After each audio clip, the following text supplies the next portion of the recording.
Então, bom dia a todos. Tenho muito gosto em estar aqui a colaborar nesta ação de formação.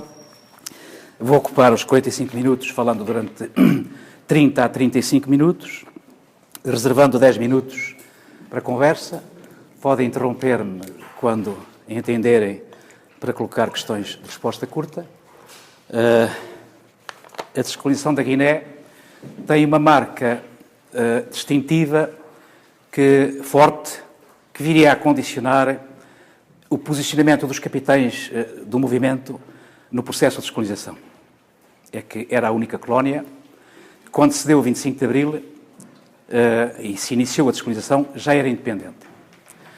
Em 24 de setembro de 73, o PAIGC, Partido Africano para a Independência da Guiné-Bissau, proclamou unilateralmente a independência, na presença de representantes estrangeiros, independência de facto, que não de jure, e esse ato unilateral foi reconhecido logo por 84 países, que eram mais do que aqueles com os quais Portugal mantinha relações diplomáticas. Uma semana depois, a ONU produziu uma resolução em que reconheceu o ato e convidou o governo português a retirar do território. Isto colocou-nos na posição de tropas de ocupação. E eu começo por este facto porque é um facto que viria a determinar toda a evolução política e militar do pós-25 de Abril no que diz respeito à descolonização. A seguir vou traçar-vos uma panorâmica do que era a situação militar e do que era a situação política na Guiné. Vamos situar-nos em maio de 73, que foi a altura em que a guerra atingiu um pico de violência. A Guiné, como sabem, foi a colónia onde a guerra colonial foi a mais dura. Em maio de 73, houve um momento de extrema dificuldade que deverá passar para a história como a Guerra dos Três Gs, ou a Guerra dos Três Gs. Gadamayel, Guilege e Guidage. Gadamayel foi aquilo que nós, na altura, chamámos do inferno de Gadamayel. Uma praça forte portuguesa no sul da Guiné, bombardeada violentamente durante dias seguidos, mortos e feridos, desertores, e há uma altura em que se julga que já não há ninguém em Gadamayel. Houve uma operação rápida de paraquedistas que desceram de helicóptero e ainda encontraram nas instalações meia dúzia de militares, dentre os quais o nosso camarada, na altura capitão Freire da Silva, capitão comando. Esta foi a guerra, digamos, a primeira guerra que nos fez perceber que as coisas estavam a mudar. E estavam a mudar porque coincide, nesta altura, com a introdução no campo de batalha de um míssil terra-ar Strela de fabrico soviético que veio alterar completamente as condições de combate. Quer dizer, nós perdemos a supremacia aérea. Perdida a supremacia aérea, isto significava duas questões básicas. Já não era possível as tropas portuguesas, em situação de confronto ou de emboscada, pedirem apoio aéreo, e o apoio na Guiné chegava ao fim de 10 minutos, um quarto de hora a qualquer lado, o que significava que qualquer situação de confronto não durava mais do que isto, porque os guerrilheiros fugiam e dispersavam antes que chegassem os aviões. Os aviões deixaram de chegar para apoio de combate, primeiro facto pesado, e o segundo é que também os aviões deixaram de chegar para evacuar feridos e mortos. Ou seja, a guerra mudou completamente e as tropas portuguesas deixaram de procurar o confronto, remeteram-se aos quartéis numa situação de resistência. O segundo G é Guilege. Guilege era também uma praça forte no sul da Guiné, perto de Gadamayel, e que tinha a importância estratégica de dominar um corredor de abastecimento logístico das tropas do PAIGC para o sul. Extremamente bombardeada durante dias seguidos, com centenas de granadas, em que as pessoas já não viviam à superfície, viviam no subsolo. O comandante-major Coutinho Lima veio pedir ao general Spínola Bissau que lhe desse reforços ou que o deixasse retirar. O general Spínola condenou esta atitude do comandante, mandou-o regressar e resistir. O comandante regressou e no dia seguinte ele resolveu abandonar a praça de Guilege. O guerrilheiro que estava do lado lá do PAIGC era o Nino Vieira, portanto, o guerrilheiro mais conhecido e mais importante do PAIGC. E o Nino contou posteriormente que, de acordo com a lição de Sun Tzu, ele já sabia isto, que o inimigo nunca se deve cercar completamente, deve-se deixar sempre um ponto de fuga.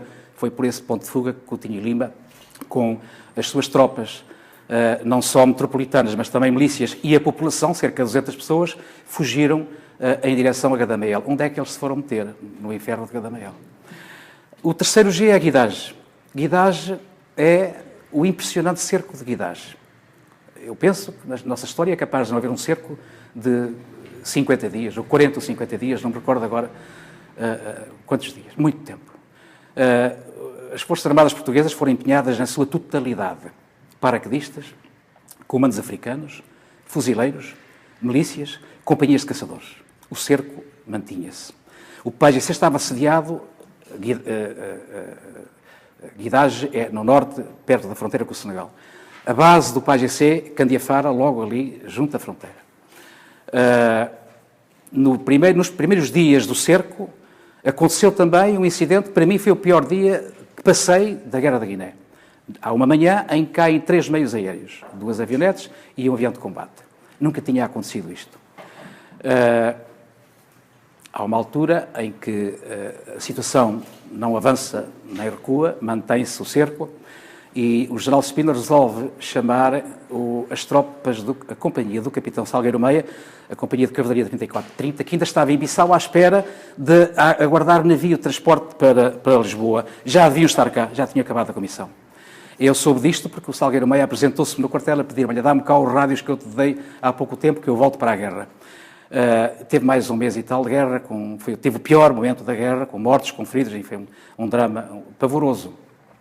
Isto resolveu-se, o cerco resolveu-se, porque o batalhão de comandos, comandado pelo Tenente-Coronel Almeida Bruno, com uma companhia do então capitão Carlos Matos Gomes, que já deve ter falado aqui convosco, foi ao Senegal combater o inimigo na própria base que eles tinham, e há uma altura em que o próprio Matos Gomes conta que a linha divisória entre as nossas tropas e o inimigo diluiu-se e já não se sabia quem era quem. Portanto, imagina o pandemónio que teria sido isto. É este o contexto político-militar, ou melhor, militar, da Guiné, antes do 25 de Abril. Politicamente, a Guiné, nós costumamos muito falar na situação político-militar, mas eu fiz aqui questão de dividir, porque se trata de 2 matérias que se podem individualizar, como vão ver. Politicamente, a situação era marcada pela figura do general Spínola, figura carismática, forte, um grande chefe militar, que quando chega à Guiné, reuni todos os comandos e disse-lhes isto: meus senhores, eu não vos peço que ganhem a guerra, só vos peço que não a percam. Porquê é que ele disse isto? Porque ele já tinha uma estratégia de negociação na cabeça. Ele já levava consigo, depois de combater em Angola, depois de perceber que uma guerra de guerrilha não se vence, ele já levava consigo a ideia de que aqui na Guiné, pior do que em Angola e Moçambique, a única saída que há é negociar. Preparando o caminho para a negociação, ele desenvolveu na Guiné aquilo que ficou chamado de por uma Guiné melhor. O que era isto? Era proporcionar às populações um mínimo de condições de vida, de apoios logísticos, sanitários, alfabetização, sementes, enfim, apoios de toda a ordem, e ao mesmo tempo promover e destacar os chefes tradicionais, tribais, através daquilo que foi conhecido como os Congressos dos Povos da Guiné. Isto era uma ação psicológica dirigida essencialmente para as populações. A par desta, havia também a ação psicológica, a psico-militar, também com uma série de iniciativas no mesmo sentido.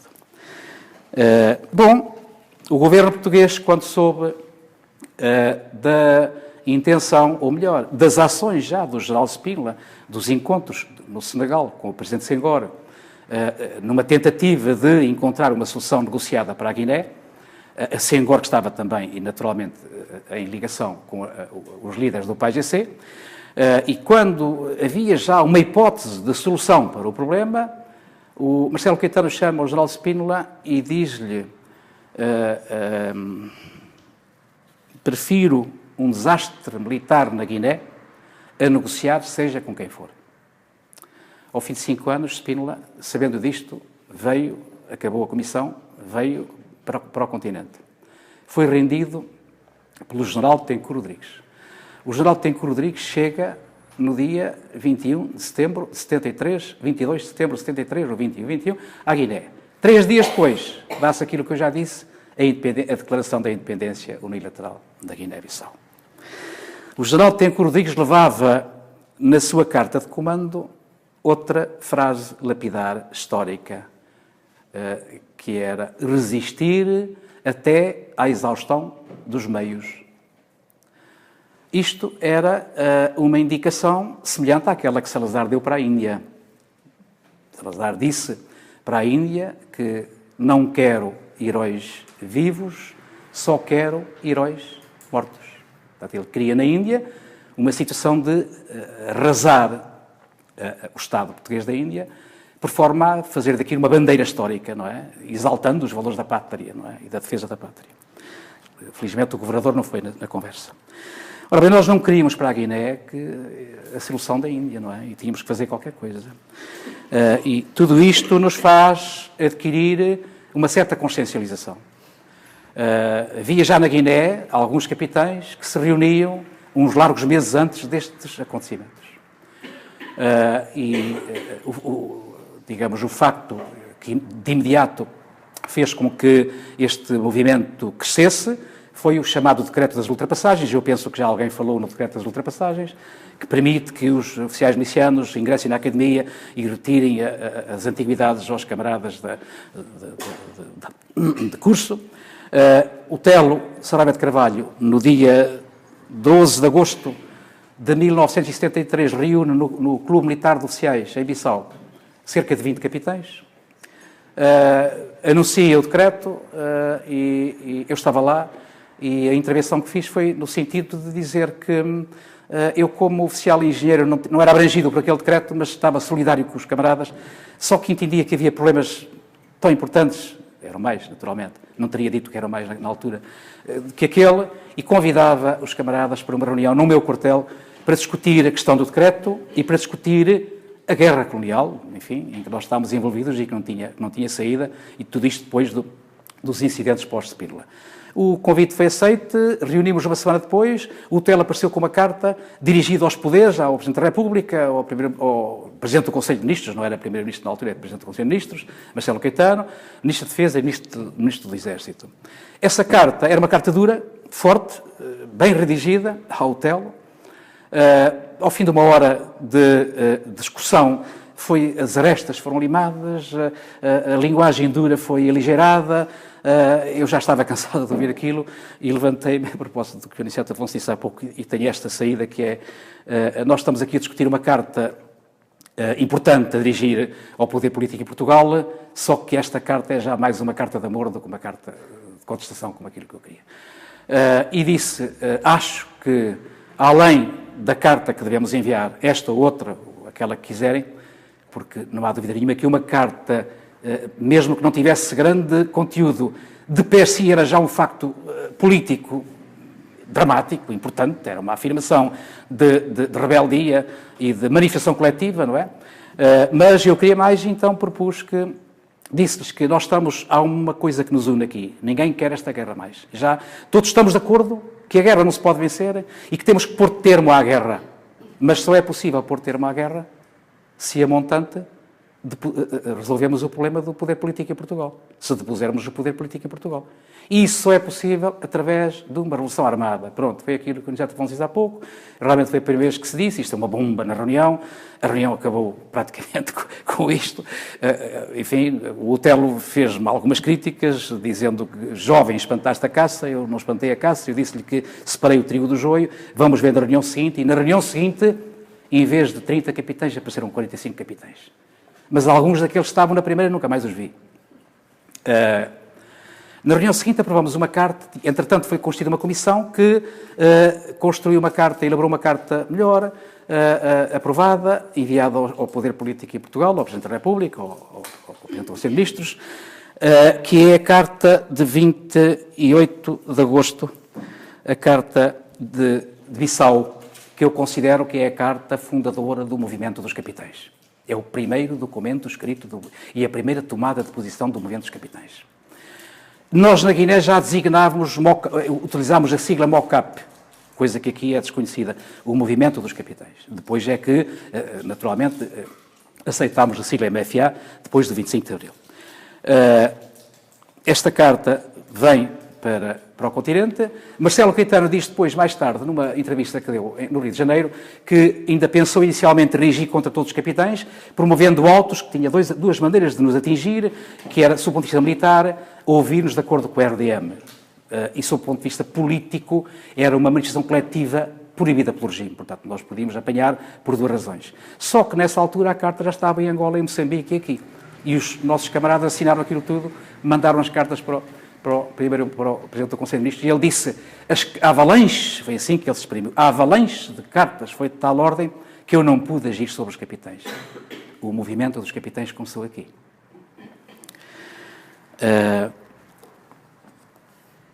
Entretanto, a situação estava tão degradada que há um episódio que vale a pena contar, em dezembro de 73, o Tenente-Coronel Banazol, que é o segundo que fala da Revolução Armada aqui no continente, chega à Guiné e propôs-nos, numa reunião em que participou o Matos Gomes, o José Melo Barroso e eu, a 50 km de Bissau, propôs-nos, quando o batalhão dele fosse deslocado para a sua posição definitiva, passava por Bissau, tomávamos o Forte da Amur, onde estava o comando-chefe em briefing de manhã, declarámos a independência da Guiné e tomámos o poder ali, contestando o poder aqui. Nós pedimos 3 dias, ou 2 ou 3 dias para pensar, viemos para Bissau, falámos com os camaradas do movimento e concluímos que não era possível aceitar uma coisa daquelas, porque ele contava com o apoio do PAGC. É evidente que se nós fizéssemos um movimento daqueles e ia contar com o apoio do PAGC, éramos imediatamente considerados traidores. E eu fui o porta-voz e disse-lhe, meu tenente-coronel, aliás, eu olhei para ele, eu conhecia a história de, enfim, todos os movimentos de contestação ao regime e de tentativa do regime que se iniciam, enfim, muito antes do 25 de Abril, e conhecia a muitos desses oficiais, tinha uma admiração profunda por eles. Eu, quando vi o velho, eu sou mais velho agora do que ele na altura, quando vi o velho tenente-coronel, senti um respeito e uma admiração muito grande por ele, mas não pude deixar de dizer que não podia aceitar aquilo. E ele respondeu muito duramente e disse-me, então eu arrogo-me o direito, eu reservo-me o direito de agir por minha própria conta e risco. Se bem o disse, melhor o fez. Em março apareceu uma declaração, uma proclamação para todo o território, em que se convidava, fazia-se, enfim, a apologia da luta contra o regime, e convidavam-se as unidades portuguesas, os destacamentos, a regressar às companhias, as companhias, os batalhões, havia uma concentração em Bissau da tropa toda, numa operação logística impensável e absurda. Só não tivemos medo que nos denunciasse, que este documento denunciasse tudo quanto estávamos a fazer, por uma razão muito simples. O que estava a acontecer já era irreversível. Acontecesse o que acontecesse. Começámos a coordenar iniciativas com o movimento aqui, e há uma altura em que se entende que nós na Guiné tínhamos condições de intervir, tomar o poder. Tínhamos as tropas paraquedistas, não podíamos contar com os comandos, porque eram africanos, não é? Embora os comandantes fossem brancos. Mas tínhamos as tropas paraquedistas e os fuzileiros. E podíamos tomar o poder e oferecemos a hipótese de intervir na Guiné. A Comissão Coordenadora disse, sim senhor, aceitamos, mas só intervém à nossa ordem e se o movimento falhar aqui. Ou seja, o MFA na Guiné foi o plano B do MFA em Portugal.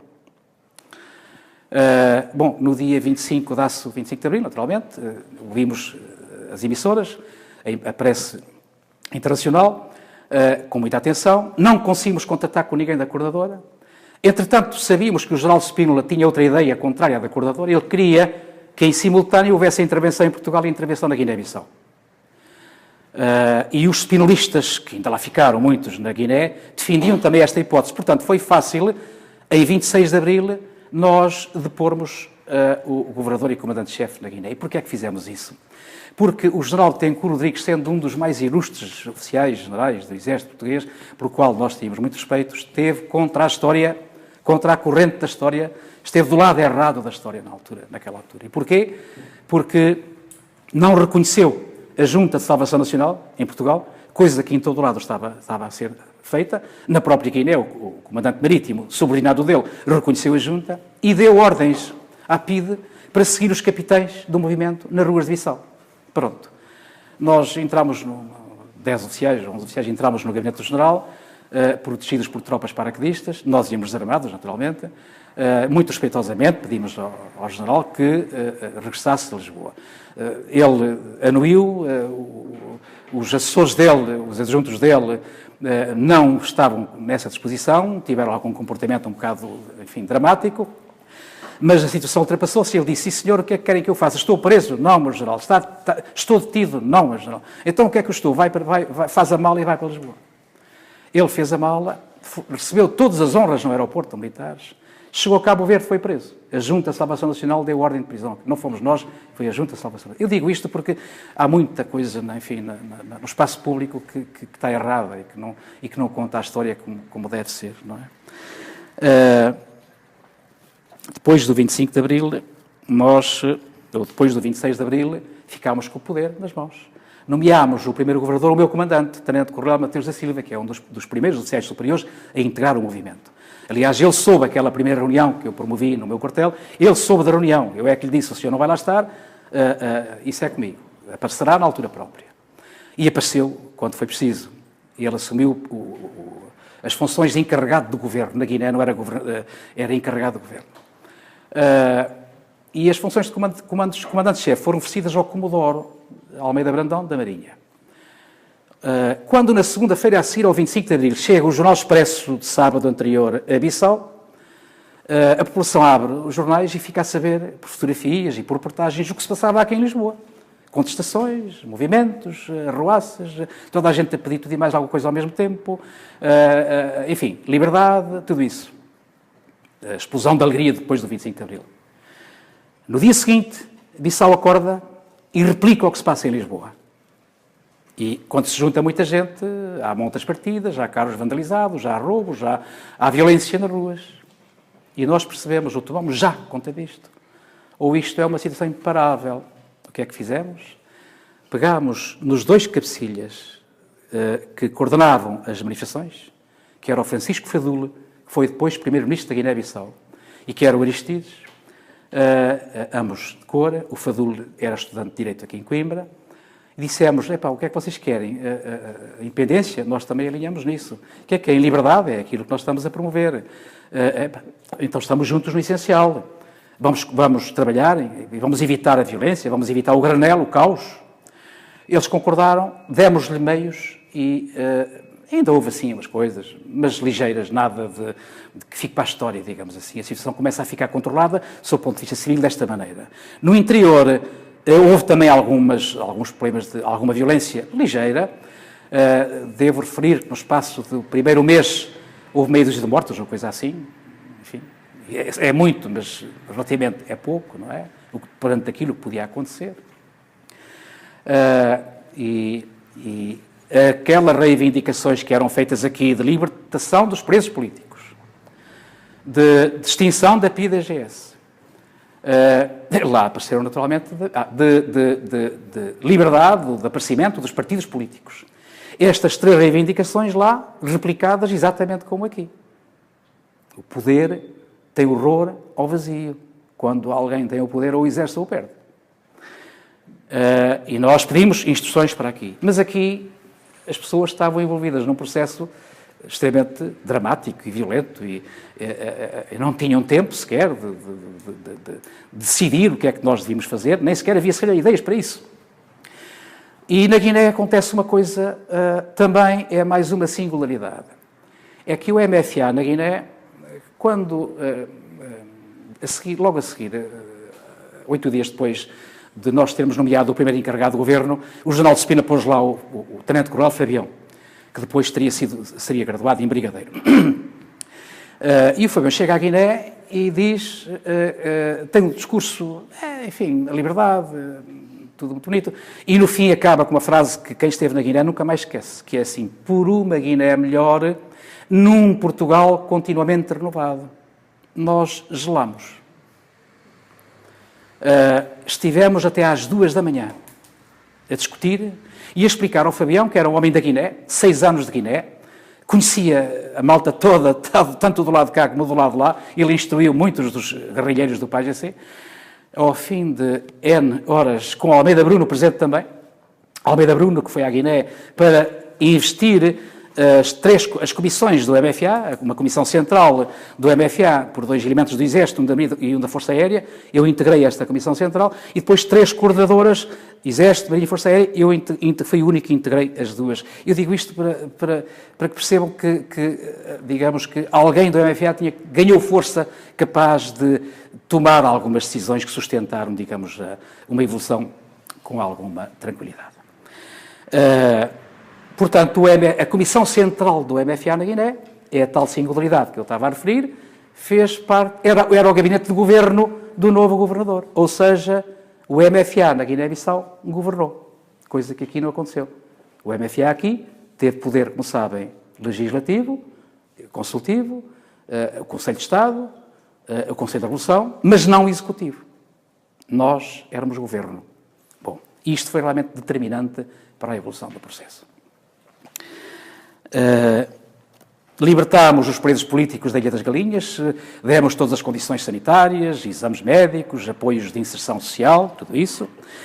A PIDE começou a ser perseguida nas ruas, inclusive os próprios informadores. A única hipótese que nós vimos para salvaguardar a PIDE foi pegar naqueles agentes todos e famílias e colocá-los a 50 km de Bissau no campo de instrução militar do Cumré. Tivemos que levar com as mulheres deles a pedir por tudo que os deixassem ir para Angola. Nós não deixámos ir contaminar Angola com os agentes da PIDE. Dizemos, não, vão para Portugal. E fizemos isto para salvaguarda das vossas vidas, sobretudo. E tivemos que admitir a existência de partidos políticos, que essa foi uma das partes piores, porque aqui era muito bonito haver partidos políticos, mas na Guiné havia um partido político que se chamava PAIGC, e que não admitia que houvesse mais partidos políticos. Porque havia já aqui uma contradição para gerir, que era um bocado complicado. Entretanto, temos um sobressalto que é, quando nós julgámos que dominávamos, digamos, em termos de comandamento das operações, a situação, aparece um movimento contra nós, de camaradas nossos, o chamado Movimento Alargado de Oficiais, Sargentos e Praças. MPP, Movimento para a Paz, em contraponto, MFA, Movimento para a Guerra. Se quiser interromper, pode interromper, mas eu gostava de contar a história até ao fim. MPP, que passou a ser crismado do movimento do Pirata à Pressa, que consegue juntar em Bissau. Nós juntámos, na primeira Assembleia Geral, juntámos 1000 militares. Eles juntaram 1500. Havia coronéis e tenentes coronéis, camaradas nossos. O que é que queriam? Fugir para aqui. Bom, foi difícil negociar com aquela gente liderada pelo alferes Celso Cruzeiro, aquele advogado que defendeu, de Coimbra, muito conhecido. Bom, mas conseguiu-se a junção dos dois movimentos e a partir daí caminhamos com tranquilidade. Deram-se os primeiros encontros de Dakar, de Londres, o cessar-fogo estabelecido em Dakar já existia de facto no terreno. As nossas tropas, sem que nós dessemos autorização, nem o próprio PAIGC, confraternizam nas fronteiras, fazem tudo e mais alguma coisa, embebedam, jogam futebol. A única recomendação que eu me lembrei de fazer foi futebol e equipas mistas, porque a malta nem a feijões quer perder, então aí depois dá a batatada. E realmente isso aconteceu. Isto para explicar que as coisas estavam a correr muito bem, quando aparece um ultimato em Pirada, norte de fronteira com o Senegal. Pirada, há um ultimato, dão 48 horas para abandonar o quartel. Fabião diz, se isto pega, estamos feitos. Nós não conseguimos lidar com isto. Nomeia o Major Velas Monteiro, delegado do Governo, para que rapidamente helicóptero caminhar para Pirada. E, representando a MFA, a mim, um representava o Governo, o outro MFA, helicóptero, Pirada. Chegamos lá, o Baio Camará, que era um dos maiores guerrilheiros do PAIGC, que depois viria a combater junto do MPLA em Angola, já não estava lá, estava no Senegal. Contactámos com um senhor que se chamava Mário Soares, que era branco e que era um agente duplo do PAIGC e da PIDE, do qual o Spina servia para conversar também com o lado de lá. E ele arranjou-nos um pisteiro preto que nos levou no dia seguinte ao acampamento no Senegal, uns 10 ou 11 quilómetros de parada da fronteira. Nós fomos fardados, entramos no território estrangeiro fardado, enfim, com algum perigo. O Baio Camará recebemos, esperámos algum quarto de hora, numa situação um bocado chata, porque a espera, enfim, é sempre complicada. Ele lá apareceu, ele e mais 2 elementos, ao fim de 20 minutos, ou coisa assim, de conversa, não conseguimos nada, as coisas estavam a ficar mal, até que sentimos um ruído do motor, era um jipe que vinha de lá, Quando se sente o ruído do motor, aparece um grupo de guerrilheiros armados até aos dentes, outro mais lá dentro, em semicírculo. Estavam lá todos, quer dizer, armados até aos dentes, e nós éramos dois. A única coisa que levámos no jipe era uma G3, enfim, qualquer animal que aparecesse. Mano. Quem é que vinha no jipe? Fabião. Fabião, quando soube que estava o bairro camarada do lado de lá, que tinha sido instrutor dele das milícias, e sabia que ele era um tipo difícil, e sabia que, de todos os encontros que tinha havido de oficiais portugueses com o PAGC, não havia vivos que tinham regressado. O primeiro encontro, os 3 majores que foram mortos. O segundo encontro, que eu não contei aqui, do Tenente Cabanazol, com tropas mortas também, na tentativa que ele tem de se encontrar com o PAGC, a não ser a terceira. O Fabiano sabia disto e correu para lá.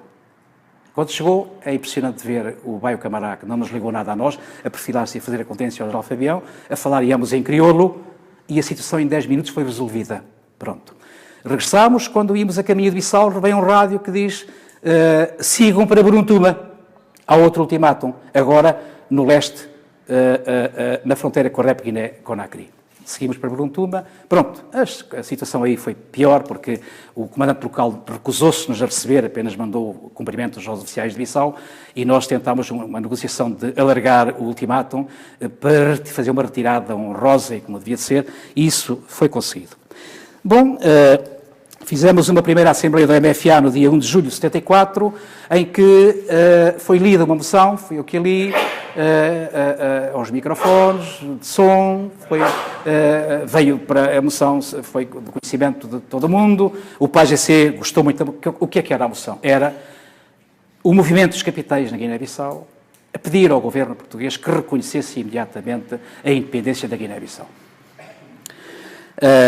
E foi aqui que começa, digamos, a viragem no continente, em termos do próprio MFA local e do próprio Spínola, foi aqui que eles começam a perceber que não há hipótese nenhuma. Quando as Forças Armadas têm esta decisão, não há hipótese nenhuma senão caminhar para a independência. Entretanto, nós tivemos problemas, como tiveram aqui, os cabelos começaram a crescer nos quartéis, indisciplina, os soldados não reconheciam os chefes que não pertenciam ao MFA. Isto, sem Forças Armadas disciplinadas e organizadas, não há processo de desconstrução que resista. E nós estamos a pensar num processo de desconstrução ainda a um horizonte temporal do ano, mais de vista, não é? Então resolvemos institucionalizar o MFA. O que é que foi isto? Foi nomear delegações de oficiais, sargentos e praças, eleitos democraticamente em cada unidade. Isto era um perigo. Para grandes males, grandes remédios. Mais perigosa era a situação porque estávamos a evoluir, que já era descontrolada, não é? Em que os capitães da MFA já estavam a ser bombeiros, já tinham que ir às unidades, acalmar as hostes e dar as... porque já não obedeciam ninguém. Bom, isto que foi considerado uma hierarquia paralela, foi altamente condenada, mas resolveu o problema. Bom... O nosso maior problema, tenho que asselar depressa agora, foram as tropas africanas. Nós tínhamos 15.000 tropas africanas, das quais 300 comandos. O que é que se faz desta gente? N soluções encontradas. Indemnizações, pagamentos de mensalidades até ao fim do ano. De sementes para a agricultura. Regresso à Bolonha para trabalhar na agricultura. Foi tudo recusado. Até chegámos a pensar em pôr os comandos africanos em Timor, na altura em que Timor recuava para a ilha de Atauro. Bom... numa operação também muito criticada. Os comandos recusaram, até que dissemos, conseguimos daqui do continente que nos deixassem, que todos viessem para cá. Vão todos para Lisboa. Aceitaram. Há 300 inscrições. Às tantas, o capitão de comandos preto, Zacarias Saeg, tinha um familiar, também comandante da guerrilha do PAGC, tem um encontro com ele. Este familiar diz-lhe, não vão para Portugal, porque vocês vão ser a tropa de elite do novo Estado-nação. Pronto. Aquela lista de 300, ao fim de 8 dias, estava no zero. Nós dissemos, não façam isso. Porque nos encontros que nós mantivemos no Cantanhês, ainda antes do reconhecimento por Estado português, de encontros já para transferência de poderes, de retração do dispositivo, transferências de poderes administrativos, eles tinham-nos dito, comandos africanos é convosco, o problema é vosso. Não queremos cá tropas de elite, porque nós queremos tropas milícias, gente que pega na arma quando é preciso e trabalha a terra quando não pega na arma. Pronto. Ficaram. Depois aconteceu aquilo, mas, enfim, isso já não faz parte desta história. Nós nunca tivemos em Bissau os líderes do PAGC. O Sr. Pedro Pires, comandante Pedro Pires, foi depois presidente de Cabo Verde, Aristides Pereira, nunca nos apareceram pela frente. Mandaram sempre figuras menores, que não tinham poder nenhum. Nós não vimos um PAGC, às tantas não sabíamos com quem estávamos a lidar. Tão depressa tínhamos gente muito amiga nossa, que queriam que ficássemos lá mais um ano ou dois, que queriam que cobrássemos impostos, que fizéssemos a justiça, que são operações soberanas, não é? E eles queriam que nós fizéssemos isso durante mais algum tempo, para haver uma transferência tranquila, e também havia depois aqueles que diziam tugas para a terra deles. Bom, nós conseguimos... O Spínola faz um discurso em que admite a independência a 27 de julho de 74, fizeram-se as transferências de poderes das unidades militares com muita dignidade, com as cerimónias militares de hastear e arriar a bandeira, com os toques militares, com confraternizações várias. Os poderes da administração civil foram também devidamente transferidos com muita dignidade e com alguma solenidade em algumas repartições públicas. A Câmara de Missal foi ocupada por um comissário político, Juvencio Gomes, que se portou muito mal, enfim, um horror, só fez asneiras. Enfim... E pronto, em 10 de setembro de 74, deu-se a proclamação da independência da jure da Guiné-Bissau. E a retirada fez-se até 15 de outubro. Temos 10 minutos. Eu costumo dizer que a descolonização da Guiné-Bissau tinha tudo para correr mal.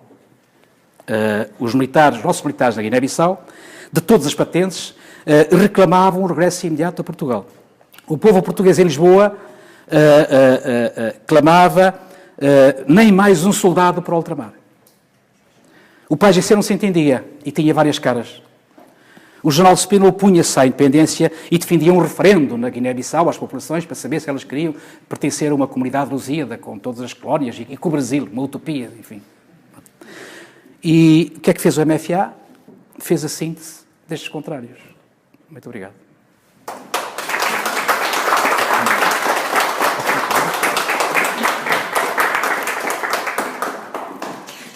Quem tem alguma pergunta? Temos 5 minutos para uma pergunta. Há uma rendição, que é a rendição de Cassine, aliás, houve várias rendições, que é reportada por uma jornalista inglesa da BBC, Jane Bergel. Diz ela assim: foi entregue agora a 12ª aldeia fortificada portuguesa ao PAIGC para conclusão da primeira fase de transferência de poderes militares. E no cumprimento do calendário secretamente negociado. Chegámos a Cassine, diz a jornalista, com o PAIGC, por lado do PAIGC, utilizando um helicóptero. Ao longo da rua principal de Cassine, pode ver-se um pequeno grupo de casas de betão que serviam de abrigo a centena e meia soldados portugueses. E próximo destas casas pode ver-se também a aldeia nativa. Ora, verificou-se que, apesar de terem suportado pesadas barragens de artilharia e de se aguentarem numa posição bem difícil, que os guerrilheiros, aliás, tornaram o mais difícil possível, verificou-se que, apesar de tudo isto, militares portugueses e guerrilheiros abraçaram-se fraternalmente no momento da entrega do PAIGC ao PAIGC desta posição militar portuguesa. Depois, e enquanto uma companhia da tropa portuguesa e a milícia do PAIGC apresentavam armas, foi lentamente arriada a bandeira portuguesa e içada a do PAIGC. Após o que partiram todos juntos num transporte militar português para um almoço de bela amizade. Para um observador estrangeiro, era difícil acreditar no que os olhos viam. Depois de 3 anos de guerra dura, os comandantes, os soldados dos dois lados, a beberem juntos, trocarem graças e a darem todas as provas de uma amizade que ninguém teria julgado possível. Isto foi o que vimos e que achámos difícil de acreditar, mas era a verdade. Impressionante isto, não é? Isto aconteceu em muitos sítios. Enfim, aliás, há aqui uma parte que talvez valha a pena ouvirem. Tomámos um avião e fomos para outra base, a de Cofar, também a sul. Em Cofar, como em outras bases portuguesas, os portugueses estão a deixar tudo intacto.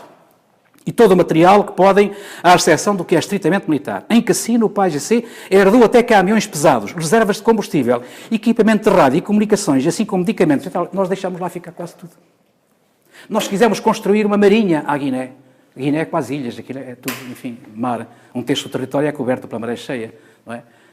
Precisam de marinha, propusemos recuperar e reconverter os marinheiros guineus, eu digo guineus, na altura dizia-se guineus, hoje é que se diz guineenses, para marinheiros da futura marinha da Guiné-Bissau, e com alguns meios navais que ficavam lá. Recusaram. Disseram que sim, nunca recusaram. Simplesmente nunca criaram condições para que isso fosse possível. Nós quisemos ficar, em princípio, durante o ano 75. Depois negociou-se até 31 de dezembro.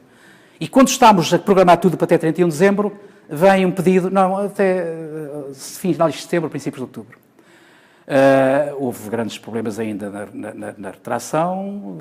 Reservámos na Ilha Caravela, fizemos uma base de recuo para recolhermos todas as tropas portuguesas e sermos evacuados dali se fosse necessário por meios marítimos e aéreos para Portugal. Não foi preciso, felizmente as coisas correram bem, mas a Guiné é o que é. Tem uma perguntinha. Relativamente ao relacionamento que havia com os indígenas, chamemos-lhe assim, Sim. e nomeadamente a função dos régulos, Sim. o relacionamento do exército português com os régulos, que alguns, pelo pouco que sei, estavam do lado do português. Sim. Depois, neste clima tumultuoso, digamos assim, qual é que foi a posição desses indivíduos que, portanto, eram os chefes tribais tradicionais? Há duas posições. Medo, calados, ou aderência ao PAIGC. A alternativa era morrerem. A alternativa era morrer.